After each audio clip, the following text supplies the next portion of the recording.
Hey everyone, welcome back to the gym. Today's green, so we're doing a beginner bodyweight workout, and this session here today focuses on legs, leg mobility, bit of hip work, a little bit of glutes, all the good stuff that you need to prepare you for potentially bigger weights later on down the line, but this stuff's really, really good just as a foundational, either as a new fitness person, or if you've been into fitness for a while, it's a great little warm-up before potentially like a deadlift or a squat session. So we'll start this timer, and in 20 seconds time, we're gonna begin with the humble squat. Okay, so welcome in. If you haven't got a drink bottle and a towel, run off and go grab them. Pause the video, run off and grab them, come back. You may not need them for today because it's only a 20 odd minute workout, 26-minute workout. So once you're back, feet about shoulder width apart, point those toes out about 5-10 degrees, and you're gonna sit down onto an invisible chair and perform a squat. I'm sure you've seen plenty of people do these, if you're not versed at them already. But what you wanna focus on are keeping the hips, the heels, keep the heels down nice and flat. You're gonna push the butt back. We wanna make sure that we're trying to get our butts to the same level as our knees. But if you can't get that low, don't stress. It's something that comes with time. You might want to engage with a personal trainer there, or pop into stream. We can have a chat about what might be holding you back from getting your butt down nice and low. But be very, very, just be aware of your back as well. Try not to lean forward. Keep your back and your chest upright, standing up, full hip extension with each squat there. Now a 30-second rest. So beginner type workouts, we like to work on a 30-30 system. Very, very easy to get into and very, very easy to remember. It's not the only type of system we can work with, but it's quite handy for these type of group workouts or the video workouts that we do here. So now we're doing the good morning, which is another leg-based movement, but we're focusing on the hip hinge now. So less knee bend. I would like the legs to be pretty straight, upper body nice and straight, hinging at the hips, but it's kind of like a bow. It's like we're bowing, and then squeezing the butt, bringing yourself upright. So you're making a number 7, straight legs, straight back, and pressing forward with your hips. So you're thrusting your hips forward. I'd like it so that you don't feel any tension or pressure in your lower back. If you do, just stop, see if you can reassess your form. But all of the power for this movement and this hinge should be coming from the posterior of the legs, should be coming from the glute muscles and the hamstring muscles. So you're gonna feel a nice stretch when you're at the bottom of this bow, and then you're gonna turn on the elastic bands, you're gonna turn on the tension in the back end there, and really push it forward. Yeah, exactly, it's kind of like an RDL with no weight, Steve, 100%. Romanian deadlift or a stiff-legged deadlift, it's like that with no weight. You can actually start to add weights to a good morning. Once you get a bit more practice at it and you get some strength in your core and strength in your posterior there, you are able to add weights to your back, but I would never ask a beginner to do that. I'd like people to become more comfortable with the movement, just the standard good morning. You've never done them before. Oh, well, welcome to a world of glute activation, Steve. Walking lunges now. So what we're gonna do is take a lunge forward, get that knee almost to the ground, you can let it touch the ground, step up, next leg. So you may not have a lot of room in your house. You can take 3 steps forward, and then I'd like you to step backwards. So this came up in a stream the other day, the difference between a forward lunge and a backwards lunge. And what I'm gonna guess here, I'm gonna predict, is that the backwards lunge is the one that you may have a little bit of trouble balancing with. Now that's normal. If you're not used to lunging backwards, like most people aren't, we don't tend to walk around in our daily lives backwards, do we? It's gonna be a little tricky. So this is a test of coordination as well as a test of your muscle activation and just balance too. So have a shot at that. Hip thrusts now. I'm gonna lay on the floor.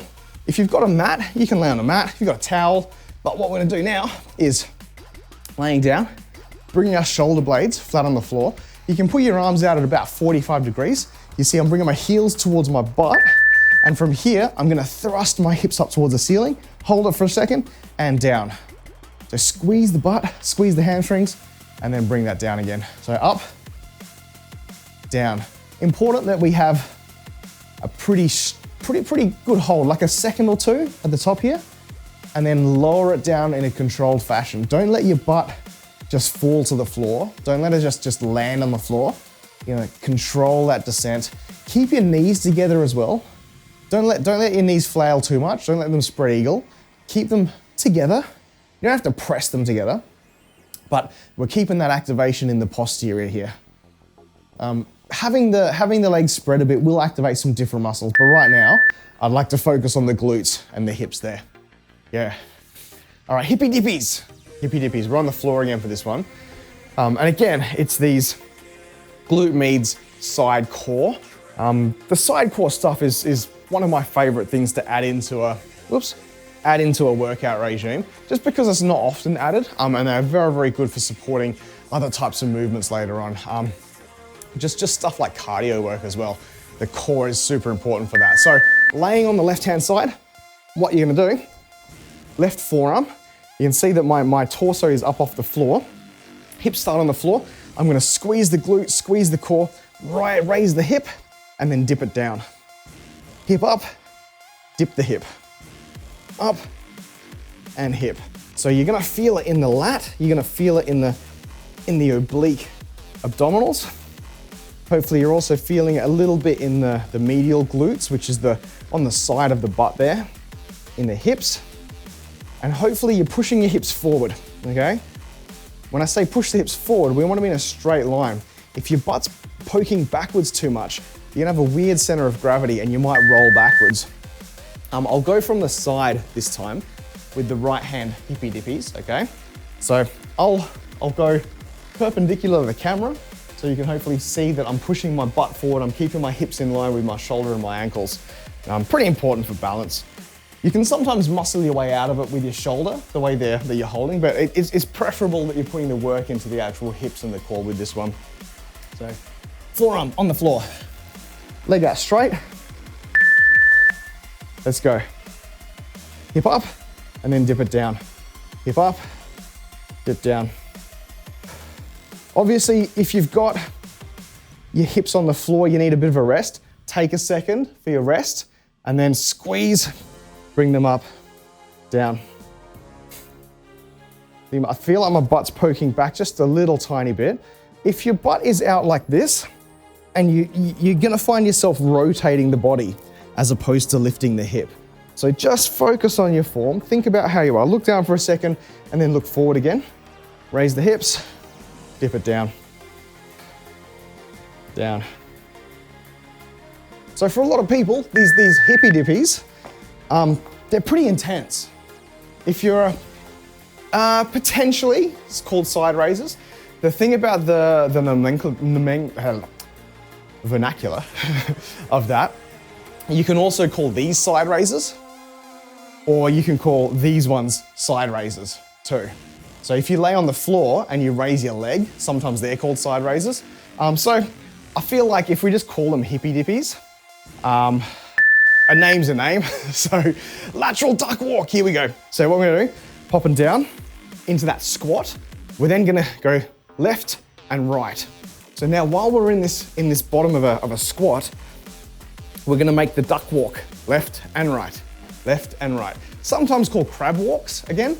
So this might be a crab walk, this might be a duck walk, but however you name it, I'd still just like us to be using our hips, our glutes, our quads, sumo walk even, yep. There you go. If there's one thing that I've learned as a trainer that's worked at a few different gyms, I've worked with many, many, many different people, they'll often say, oh yeah, my old trainer called them this. Easy, cool, no stress. I'm not gonna get into any arguments about it, except when someone called, well, there was a time when someone's saying, oh, do you call that a squat? I call them, I forget what it was. It was ducks walks move forward and crabs move sideways. Roger, so if I'm saying it's a lateral duck walk, I should have just called it a crab walk. Yeah, probably. He said he called them like sits. They were called like body sits. And I said, oh, what's a body sit? And he goes, oh, this one, these guys. And I'm like, that's a squat, mate. but I suppose, yeah, whatever. So here we go. We've got 45 seconds worth of body sits now, team. So here we go. After that quick rest, quick break, you've got 18 minutes left of this workout. So I'd like you to perform as many body sits as you can. I know it hurts, doesn't it, Mikey? Squats. I think it's universally known as a squat. So if you're gonna say, I'm gonna do a squat, so where you can get a little bit of language change, people, team, anyone that's watching, these are sometimes called air squats. So if you hear someone say air squat, what they're talking about is the fact that we're not squatting any weight. We're not squatting a barbell. We've got nothing but air on our backs, okay? So sometimes when you hear people say, I did a 25 pound squat, it could be either 225 pounds on the back on a barbell. It could actually be on the front. Front squats are one of my favorite types of squats. When people say air squats, it's usually that. It's usually the body weight squat there. Nice. All right, good mornings. So Steve, I'd like you to hop up and get a few of these ones in. Steve Hot Prowl, you said you hadn't seen these before. Makalito loves these. I love these, right? Or the person could be 225 kilos just by themselves, potentially. Yeah, I'm doing an 82 kilo squat because that's what I weigh. There you go. So now that you've seen what we're doing with these, and hopefully you feel the tension, you feel the nice active stretch, the dynamic stretch on the hamstrings there. You see that my knees bend a little bit? They bend a bit. I don't mind that. It doesn't bother me if someone's knees bend a touch, because what I'm doing, what I want from the good morning is the activation in the hamstrings and the glutes. What I don't want from a good morning is if someone's doing this, okay? This is bad. It's not bad in the long run. If you've got a super strong set of spinal erectors, then potentially you're not gonna get injured. But if you do start curving your back and you do start doing loaded work with a curved spine, the risk for injury increases immensely. So that's why we ask that you don't do that. It's not to say that everyone that does that is going to get injured, but super high risk of injury, okay? So let's get these walking lunges in. The walking lunges, normally the forward ones are fine. A lot of people are okay with forward lunges, stopping at the top, lunge. Now I'm gonna lunge backwards. Now a key portion to this, just take a look down at your feet where they're standing. The reason why standing is pretty easy is because our feet are separated. As soon as you bring them closer together, like walking a tightrope, a little bit less stability, and it's the same with our lunges. Try and maintain a bit of width in between your feet stance. So if you watch me do this to the camera, you see how I've got a little bit of width between each foot as I do the forward, and then I go backwards. I've still got that width between each of them because that's gonna help me maintain balance, okay? So see how you go. Get some more practice in. We've got a couple more rounds of this. We're halfway through the workout now. We got our hip thrusts to do, so we're gonna land on the floor. Now all of these movements here, like I said, this is a beginner's workout, an entry-level workout. I can probably change my wording. I think entry-level might be a little bit nicer. Long distance runners who can't straighten their legs due to hamstring not stretching, doing no cool downs after runs. Oh, wow. Yeah, okay. So hip thrusts. We're gonna push it up and down. Probably long distance runners. So the reason why Makalito said that, and you'll find that sprinters are very anterior dominant. Sprinters are very quad dominant. And that's just the way that the body mechanics work when you're sprinting. Long distance runners though, you wanna start relying a little bit more on the posterior chain. So glute activation. Because glutes are big, strong muscles. They support a lot of your body. So yeah, the long distance runners potentially have some hamstring stuff. May or may not be to do with the cool downs. I mean, There is a bit of science behind people that do stretching, static stretching, having better flexibility, but it's not potentially going to be the cause of having shorter hamstrings or just hamstring issues. Hippy dippies. You might also find as well, Rage, what can lead to hamstring shortening or a low mobility in the hamstring can sometimes be pelvic tilt. So pelvic tilt will often play a big part in how far you can bend and how long your hamstrings are. Because if your pelvic tilt is already in an alignment that is putting a lot of tension on the hamstrings, which you find a lot of athletes will have tension just in muscles by default. It's the reason why it's not a good idea to be doing static stretching before any workouts, and you should rather be doing the static stretching before you go to bed as a bit of a reset. Because when you go into competition, you don't want soft and supple and flexible muscles. You actually want muscles with a bit of tension in them, a bit of spring ready to go, because that is what gets the best length-tension relationship out of a muscle. So yeah, it might actually be the pelvic tilt and not the hamstrings itself. So there could be a few things. And that may be a case of the fact that they've learned a certain running style. Okay, right-hand side, hippy dippies team, let's go. So squeeze up and down, squeeze up and down.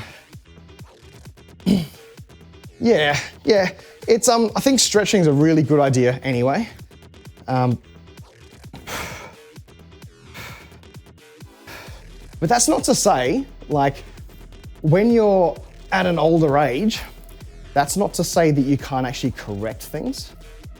I think that's a little bit of a myth there, that sometimes people go through a whole set of like athletic pursuits when they're younger, and they say, oh yeah, look, I can't squat anymore because I did this when I was younger. Especially with hamstrings and especially with flexibility, a lot of flexibility can actually be taught again. You just got to spend the time into working on things. So, yeah. And the fact is as well, a lot of long distance runners, they already spend 4 hours running. They don't want to spend another 20 minutes cooling down. You know what? I gotta go get a gyros. I gotta get some recovery food, right? All right, let's do our crab walks, our lateral duck walks, okay? So we're gonna go right and left, right and left, right and left. And we're gonna keep our butts down nice and low. Open up the hips, bring the knees together. So close, open and close. This one's super important for coordination, for balance. A lot of stuff going on. Try not to flip and tilt too much left and right. You're holding a lot of your body weight on one leg with each of these. Cross-country guys tend to do the hip roll thing. Power walkers just do, oh yeah. Correct. Because trail running is a lot of undulating surface. So a bit of this, like that. So a lot of hips. Whereas, you know, your straight pavement running, they don't tend to roll the hips a lot. They'll get a bit more glute activation. But this is everyone goes through this. If you're used to doing flat roads running, and then you go to trail running, usually after your first big trail run, it's always the hips. You start, oh man, those hips are sore, you know? The glute medius, the TFLs up here, just all around here, because exactly like what you said there, Marcolito, you get a little bit more hip roll, just as you're trying to battle the undulating surface. So again, all of these movements we're doing here, the hip dips, the good mornings, those crab walks, the lateral walks there, they're all looking to sort of mobilize and open these. It's all in the hips, 100%.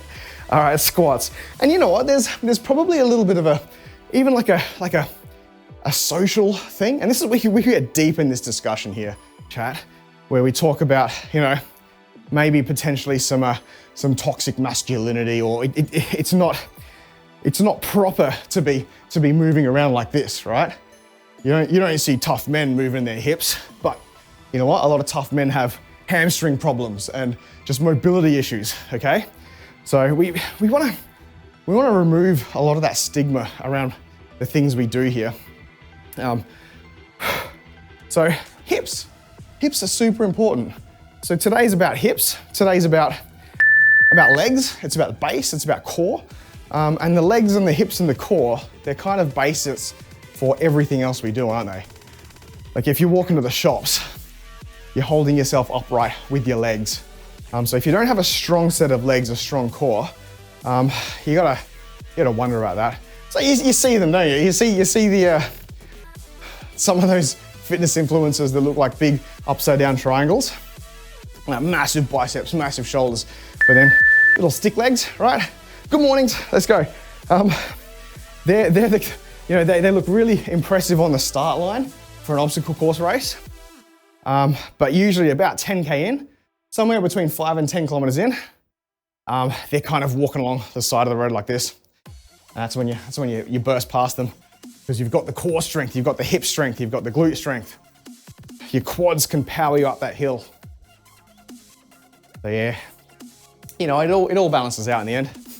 But I'm a true believer, and I think a few of you here in chat will agree with me, that the leg sessions and the core sessions and the hip sessions, even just for doing things like standing overhead shoulder press, having a good strong core and a good strong set of oblique muscles, you can't tell me that when you've got 90% of your max here and you're looking to push it up above your head, you can't tell me that you're not squeezing your butt, you're bracing your hips and your core here to try and stabilize yourself to push it up over your head.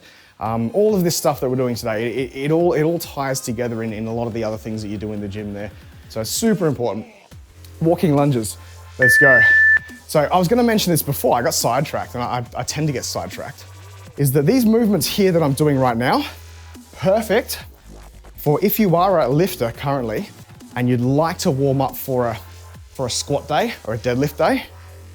These are really, really good to warm up. But if you're looking at this workout going, Jeff, it's a beginner one, I can probably do a little bit more, this isn't for me, then you can actually make a few adjustments to these things. All of these movements that we're doing here, you can actually add some weight to them. So look, kettlebell overhead.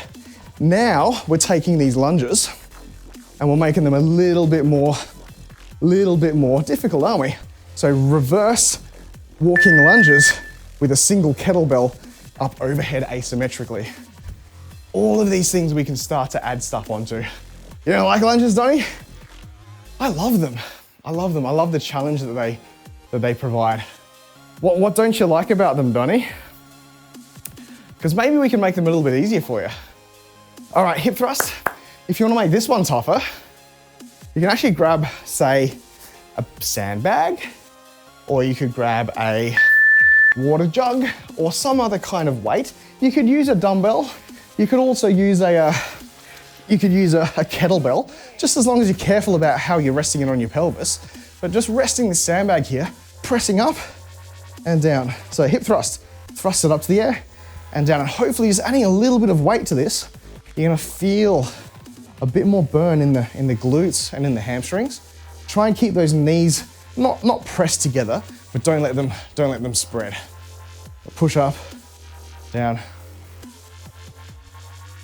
And I tell you what, those DOMs that I was feeling before I started this workout, they're definitely subsided now. They're not bothering me at all anymore. Good. There we go, sandbag. You feel like you're surfing when you lunge.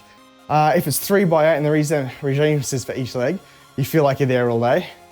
Oh, so it's a timing thing?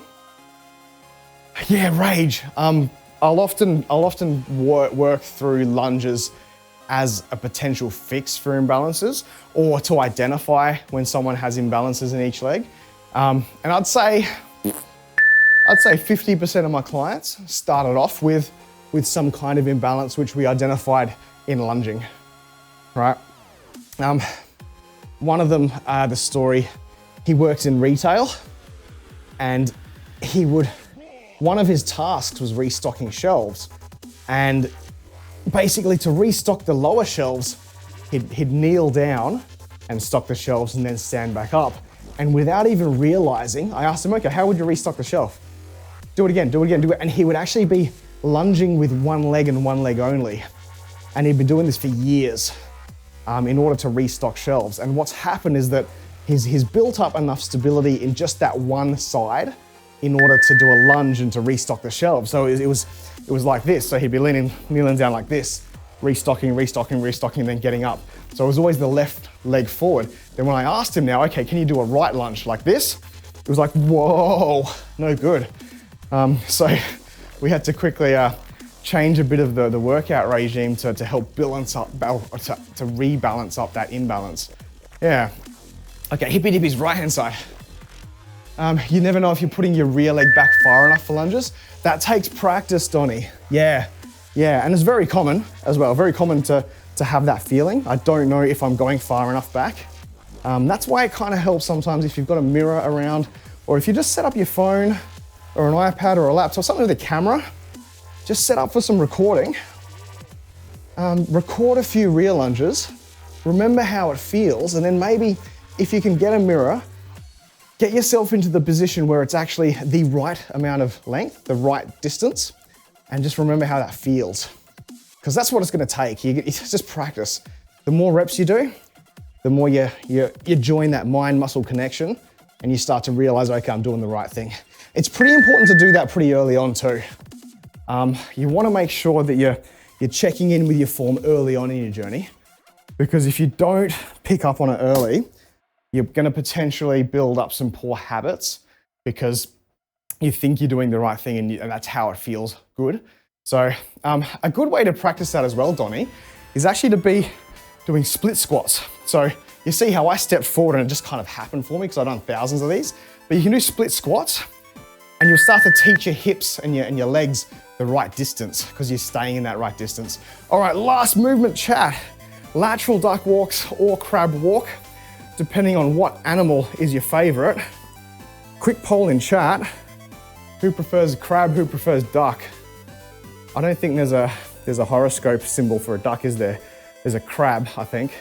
I don't even know. I don't do horoscope stuff. Here we go, left, right, with whatever space you've got there. Both taste great. Look, I'd have to agree with you, Makalito. Rustaceans, crabs, yeah. Time to invent the croc. And on that note, as we think about inventing a new animal, we're done. So you're listening out for that noise that the microwave makes when it's finished.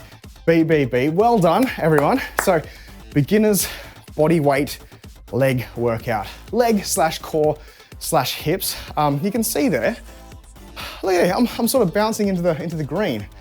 It's not all that simple. It's not all that easy. You might find yourself actually burning a few calories, building up a bit of a sweat, but hopefully activating some muscles. That's what these entry-level workouts are all about, activation. And learning to know when you're using the right muscles there. So thanks for joining me today. If you found that one super easy, you can always bump up to a blue level. Blue level's that intermediate tier. And if you really want to challenge yourself, look for the purple workouts. They're the advanced level ones. So thanks for joining me here. Have a look at it for us on Twitch, twitch.tv/fit for purpose. Otherwise, we'll see you in the next video. See ya.